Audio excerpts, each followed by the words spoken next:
I never thought I'd end up like this, alone in a dingy studio apartment in Portland, with a flickering light bulb and a mattress that smells like mildew, scrolling through my ex's Instagram while my life falls apart.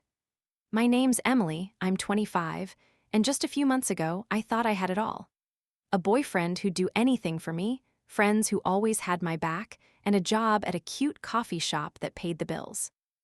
I'd spend my days pulling espresso shots, flirting with customers for tips, and coming home to Zach, who'd be waiting with takeout and a movie, his arm around me as we'd laugh at some dumb rom-com. But I messed it all up with my stupid games, and now Zach's gone, my friends won't talk to me, and I'm one late rent payment away from being on the street, my fridge empty except for a half-eaten yogurt and a bottle of cheap wine I can't even afford to replace. I met Zach 2 years ago at the coffee shop where I worked. It was one of those rainy Portland days, the kind where the air smells like wet pavement and espresso, and the windows fog up from the heat inside.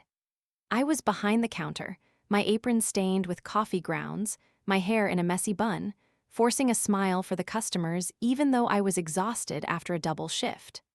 My feet ached, my back hurt, and I was counting the minutes until I could clock out and go home to crash. Zach walked in, 27, a graphic designer with messy dark hair and a shy smile that made my stomach flip. He was wearing a gray hoodie and jeans, his laptop bag slung over his shoulder, looking like he'd just come from a long day at some co-working space. He ordered a black coffee, his voice calm, and when he said, "Rough day, huh? You're doing great," I felt a spark. I smiled for real that time, handed him his coffee, and made sure to write my number on the cup with a little heart, hoping he'd notice, hoping he'd call, hoping he'd be the kind of guy I could keep around. He called the next day, and we started dating a month later. Cozy nights at his place with string lights and vinyl records, long walks through the city, his hand in mine as we dodged puddles, laughing about nothing and everything. I'd drag him to thrift stores on weekends, trying on ridiculous hats and making him take pictures, his laugh a sound I couldn't get enough of, his patience a comfort I didn't realize I needed. We'd get ice cream at Salt and Straw, sharing a cone of honey lavender, the cold making my teeth ache as I'd lean into him, his jacket warm against my cheek. We moved in together a year later, a small apartment in southeast Portland with mismatched furniture and a creaky bed. It wasn't much, a tiny kitchen with a stove that barely worked, a living room with a sagging couch we'd found on Craigslist, a bedroom with a window that let in the damp air, but it felt like hours. I'd come home from work, the smell of coffee still clinging to my clothes, and find Zach sketching at his desk, his headphones on, his focus so intense I'd have to wave to get his attention. He'd smile, pull me into a hug, and we'd cook dinner together, bumping into each other in the cramped space, the sound of sizzling onions mixing with our laughter. Zach was the perfect boyfriend, patient, kind, always there when I needed him. He'd drop everything to help me, whether I was stressed about a late rent payment or just wanted to vent about a rude customer. He'd sit on the couch with me, his arm around my shoulders, listening as I ranted about my boss, his fingers tracing circles on my arm, his voice soft as he'd say, "You'll get through it, Em." But I took it for granted. I knew I could get him to do anything if I played my cards right, and I loved that power. I'd cry whenever he didn't do what I wanted, my sobs loud, my words sharp, guilt-tripping him until he gave in. If he wanted to hang out with friends, I'd say, "You're always leaving me alone," my eyes welling up, my voice trembling, knowing he'd cancel his plans to stay with me, his phone already out as he'd text his friends some excuse, his sigh quiet but heavy. If he didn't text back fast enough, I'd snap, "You don't even care about me, do you?" Watching him scramble to apologize, to make it right, to prove he loved me, his face tight with worry, his hands fidgeting as he'd try to explain. It wasn't just big things, I'd use my tears for everything. If I wanted to pick the movie, I'd pout and say, "You never let me choose," my lip quivering, knowing he'd hand me the remote with a tired smile.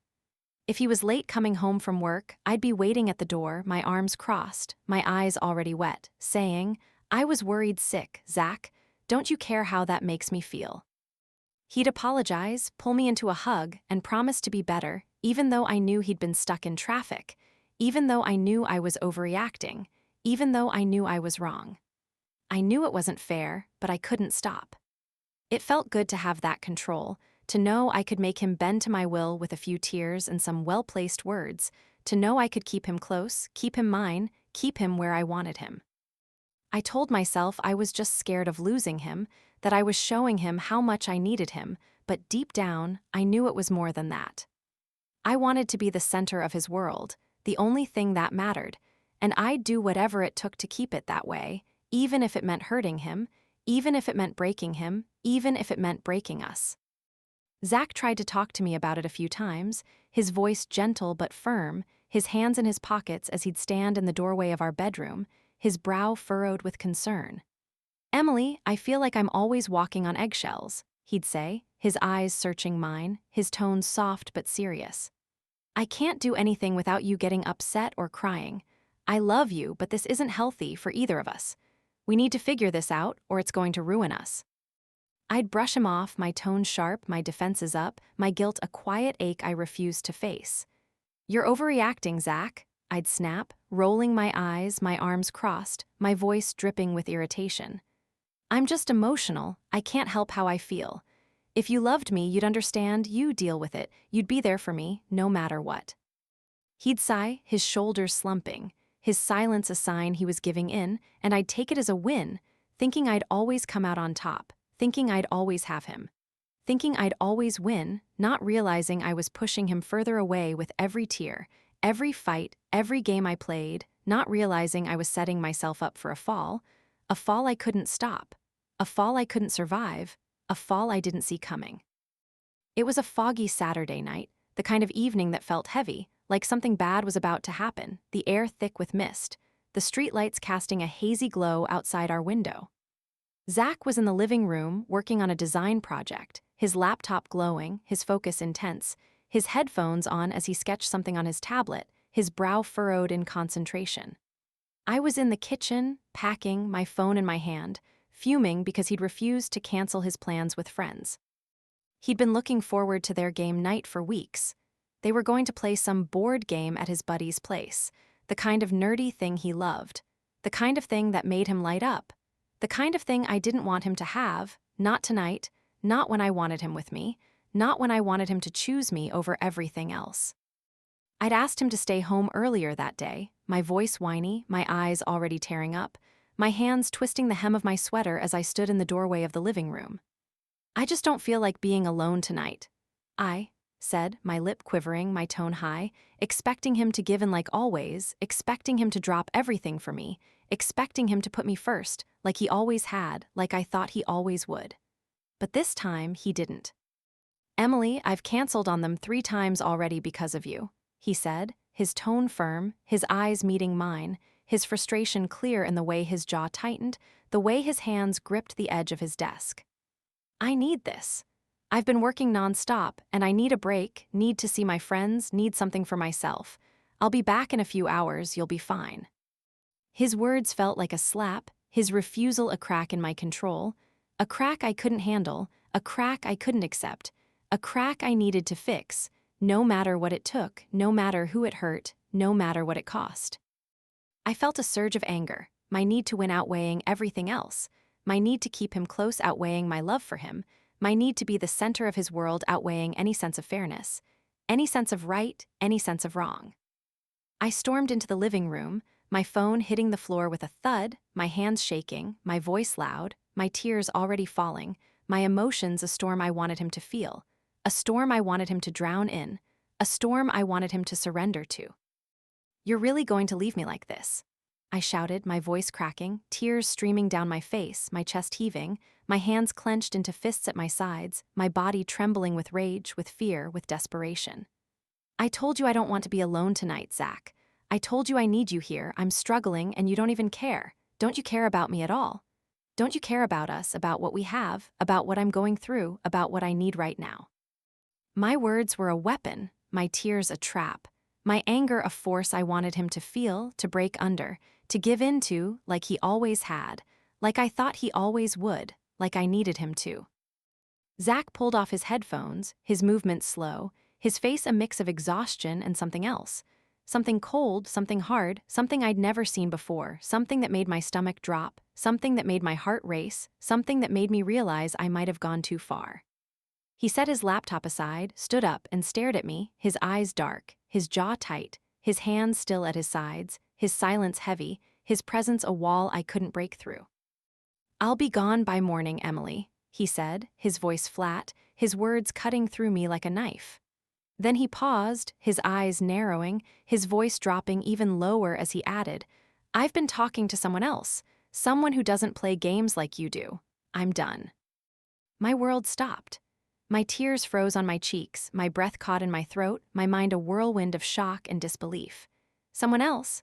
Zach, my Zach, the guy who'd always stayed, always apologized, always gave in, had been talking to someone else.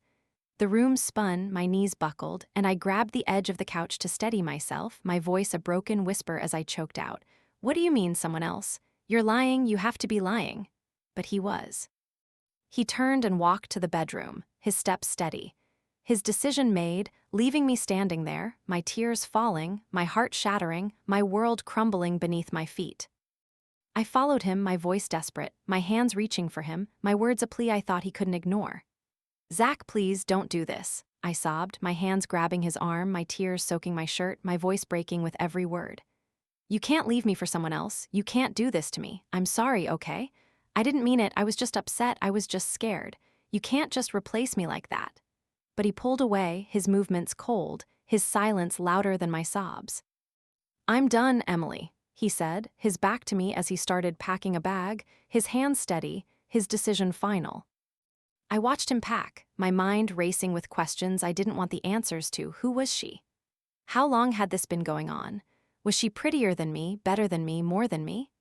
I pictured her in my head, some perfect girl with perfect hair and a perfect smile, someone who didn't cry, didn't fight, didn't push him away, someone who wasn't me, someone I'd never be, someone I'd never measure up to.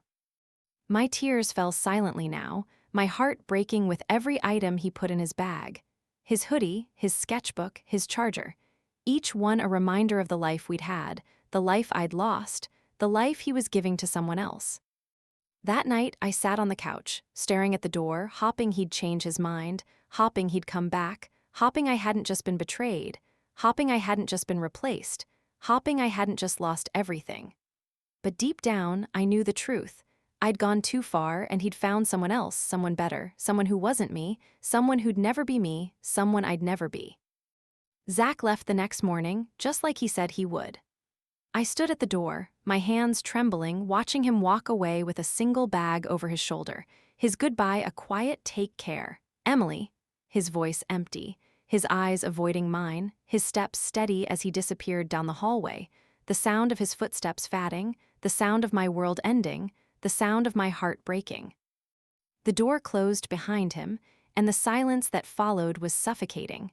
The apartment a hollow shell of what it used to be, a reminder of what I'd lost, what I'd been betrayed out of, what I'd never get back. The days after that were a blur of loneliness and regret, each one harder than the last, each one a reminder of what I'd done, what he'd done, what we'd lost. The apartment felt wrong without him. The couch where we'd watched movies, the kitchen where we'd cooked dinner, the bed where we'd slept, all of it empty, all of it cold, all of it a ghost of the life we'd had.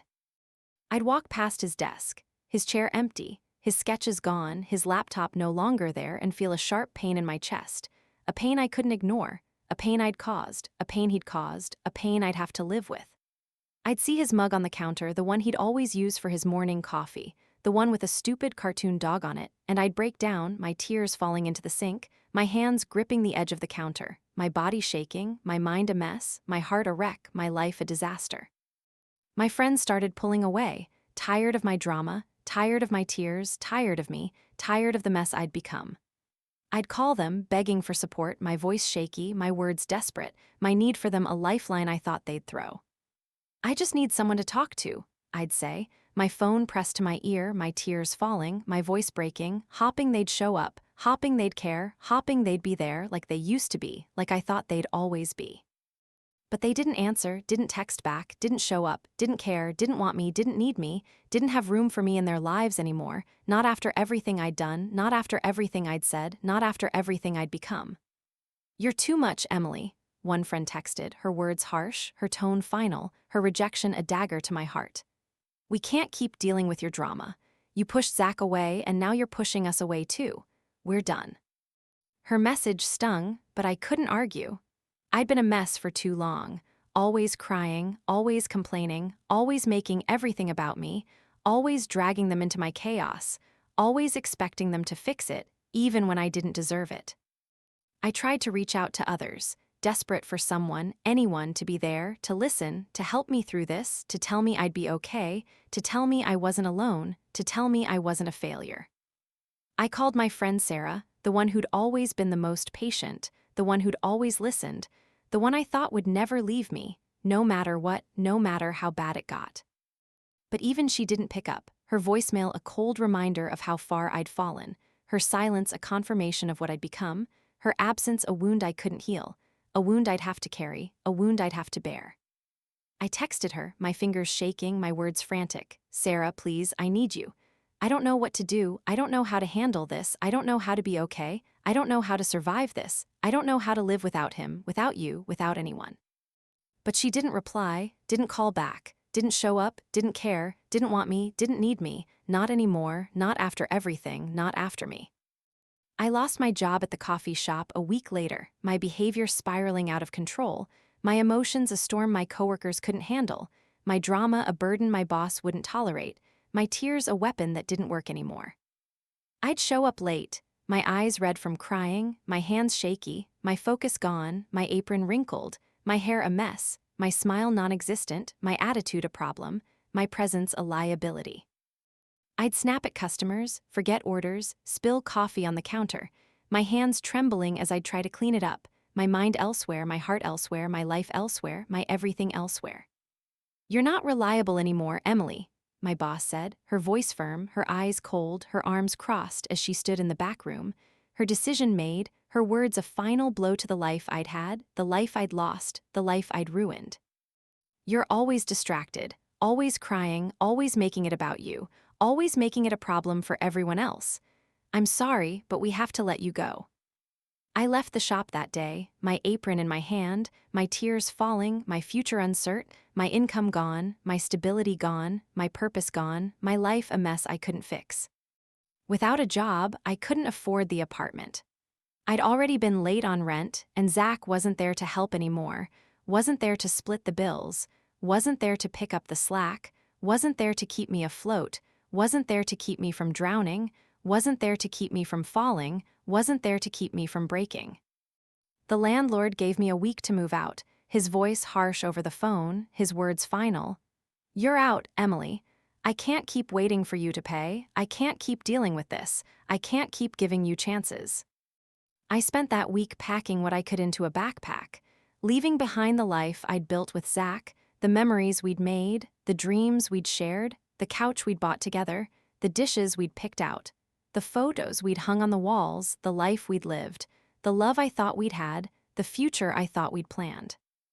I moved into a dingy studio on the edge of the city, the kind of place with stained carpets, a flickering light bulb, and a mattress that smelled like mildew, the kind of place where the walls were thin, the heat barely worked, the sink leaked, the fridge hummed too loud, the air smelled like despair. The kind of place I never thought I'd end up, the kind of place that felt like a prison, the kind of place that felt like the end. Meanwhile, Zach was doing better than ever, his life a stark contrast to mine, his happiness a knife to my heart. I'd see his posts online, his design business was booming, and his new girlfriend, the one he'd been talking to behind my back, was a gorgeous photographer named Lily. I found her Instagram by accident, scrolling through Zach's followers at 3 a.m., my tears falling onto my cracked phone screen as I clicked on her profile. She was everything I wasn't, tall, blonde, with a perfect smile and a perfect life, her posts full of artsy photos, her captions full of love for Zach, her life full of everything I'd lost. They moved into a sleek loft downtown, the kind of place with floor-to-ceiling windows and exposed brick walls, the kind of place we'd dreamed of living in together, the kind of place I'd never see, the kind of place I'd never deserve. I saw pictures of them at art galleries, his arm around her, her head on his shoulder. their smiles brighter than anything I'd ever given him, brighter than anything I'd ever been, brighter than anything I'd ever be. The worst part, I found out my friends knew about her. Sarah, the one I thought would always have my back, had liked one of Lily's posts, a photo of her and Zach at some fancy dinner, captioned, "Feeling on top of the world with my favorite person." Sarah had known, and she hadn't told me, hadn't warned me, hadn't cared enough to let me know I was being replaced. I texted her, my fingers shaking, my words a mess of anger and hurt. "You knew about Zach and Lily, and you didn't tell me. What kind of friend are you?" She replied hours later, her message cold, her words a slap in the face.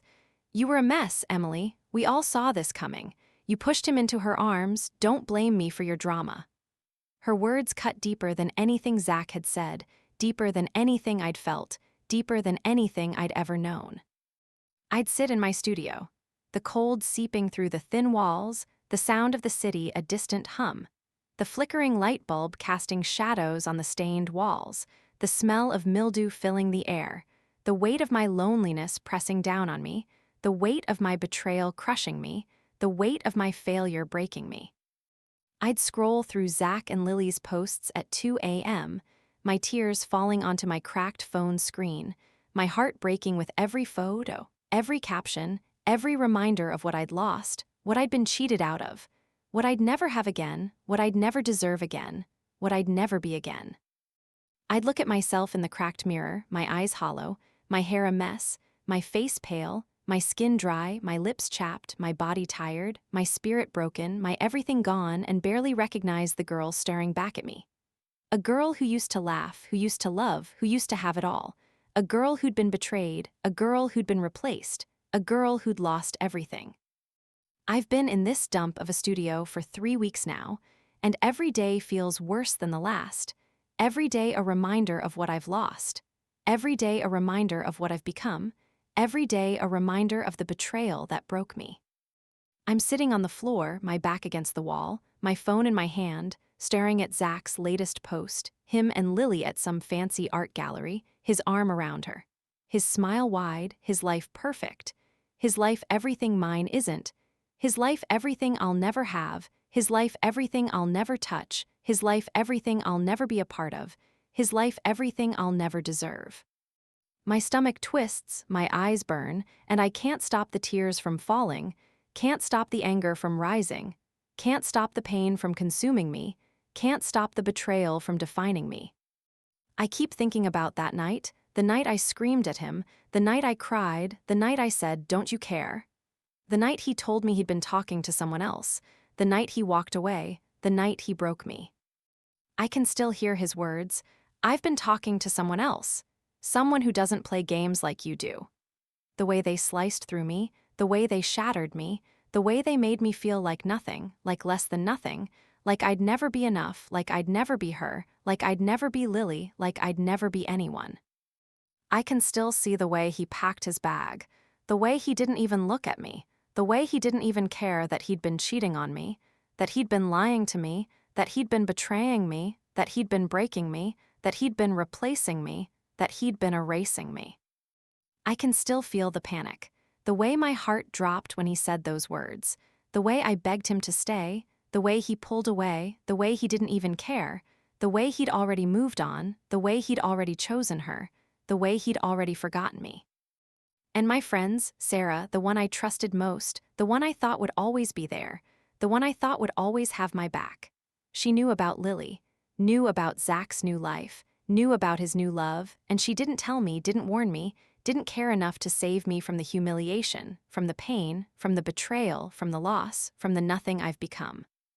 She liked their stupid posts, smiled at their stupid pictures, cheered for their stupid love, while I was here, falling apart, breaking apart, losing everything, losing myself, losing me.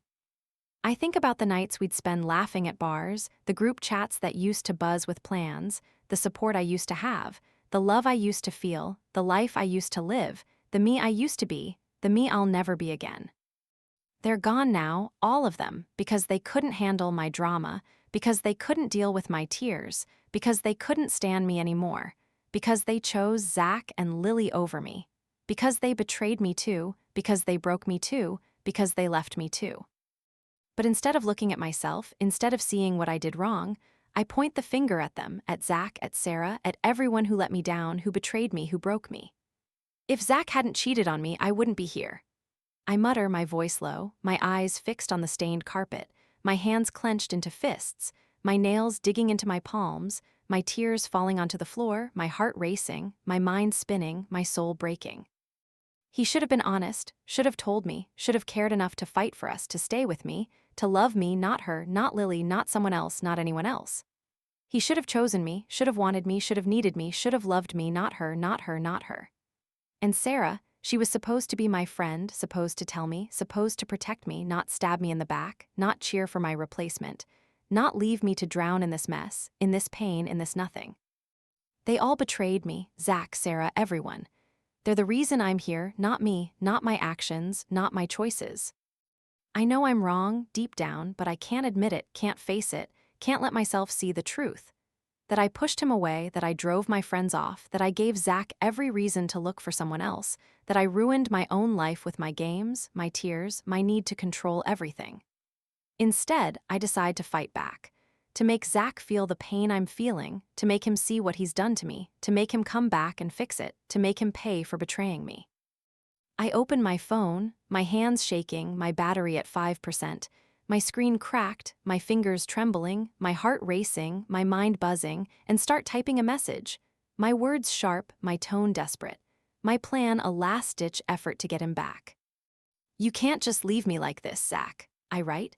My fingers flying across the screen, my anger pouring out, my pain pouring out, my hurt pouring out, my betrayal pouring out. I'm falling apart because of you, because you cheated on me, because you lied to me, because you replaced me with her, because you walked away when I needed you most.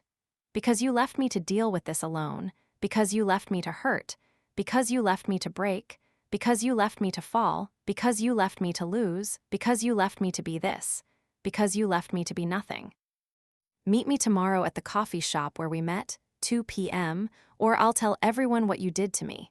How you cheated on me, how you broke me, how you abandoned me, how you ruined my life, how you didn't care, how you didn't love me, how you chose her over me, how you betrayed me, how you destroyed me.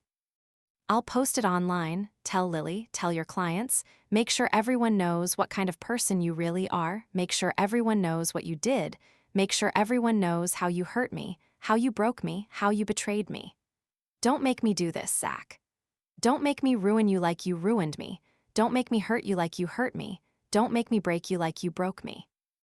I hit send, my heart racing, my mind buzzing with a mix of hope and rage. Thinking maybe this will work, maybe he'll come back. Maybe I can still win, maybe I can still have him. Maybe I can still make him pay, maybe I can still make him hurt. Maybe I can still make him feel what I feel. Maybe I can still make him see what he's done. Maybe I can still make him regret it. Maybe I can still make him come back. Maybe I can still make him love me. Maybe I can still make him choose me. Maybe I can still make him mine. Maybe I can still make him mine. Maybe I can still make him mine. But deep down, I know he won't show up. No, I've lost him for good. No, I've lost everything because of my own actions. No, I have no one to blame but myself. No, I have no one to hurt but myself. No, I have no one to break but myself. No, I have no one to lose but myself. No, I have no one to be but myself. No, I have no one to be but this. No, I have no one to be but nothing. I set my phone down, my tears falling onto the cracked screen, and stare at the wall. The flickering light bulb casting shadows, the sound of the city a distant hum, the cold seeping through the thin walls, the smell of mildew filling the air, the weight of my loneliness pressing down, the weight of my betrayal crushing me, the weight of my failure breaking me, and wonder if I'll ever find a way out of this mess, wonder if I'll ever learn, wonder if I'll ever change, or if I'm doomed to keep making the same mistakes. Over and over, until there's nothing left to lose, until there's nothing left to break, until there's nothing left to hurt, until there's nothing left to feel, until there's nothing left to be.